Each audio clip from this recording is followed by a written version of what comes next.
પાટિયા વિસ્તારમાં Indian gas એજન્સીમાં ગેસના બોટલો સપ્લાય કરતા ટેમ્પો ડ્રાઈવરના કાળા કૌભાંડો। મિતાલી ગેસમાં કામ કરતો કર્મચારી ધર્મેશ બ્લેકમાં બોટલ આપતા પકડાયો। ઇમરાન નામની બાટલાની સ્લીપમાં દીપક નામક શખ્સને બોટલ આપવામાં આવ્યો। દીપક પાસે તનુ ગેસ એજન્સીની ચોપડી છે, છતાં મિતાલી ગેસ એજન્સીમાંથી બોટલ કઈ રીતના આપી શકાય? શું આ બધાની જાણ મિતાલી ગેસ એજન્સી પાસે નથી કે પછી આ બંનેની મિલીભગતથી આ કૌભાંડ ચાલી રહ્યા છે? આ ધર્મેશ નામક વ્યક્તિને પુરવઠા વિભાગ કે પોલીસ અધિકારીનો કોઈ પણ જાતનો ભય ન હોય તે રીતના ગેસનો બોટલ સગેવગે કરી પોતાના ખિસ્સા ભરી રહ્યો છે। હવે આ ધર્મેશ નામક શખ્સ પર કોઈ કાર્યવાહી થાય છે કે નથી તે જોવાનું રહેશે।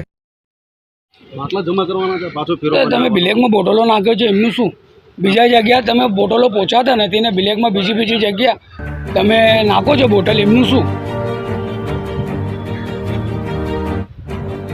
જેની બુકિંગ છે એમને નથી આપતા તમે। કોઈ કસ્ટમર છે કે બુકિંગ નથી ને મને બાટલો નથી? ત્યાં તમે ઇમરાન નામની સ્લીપ બતાવો છો ને પછી તમે વિરેન્દ્રભાઈને ત્યાં નાખો છો, એમનો શું?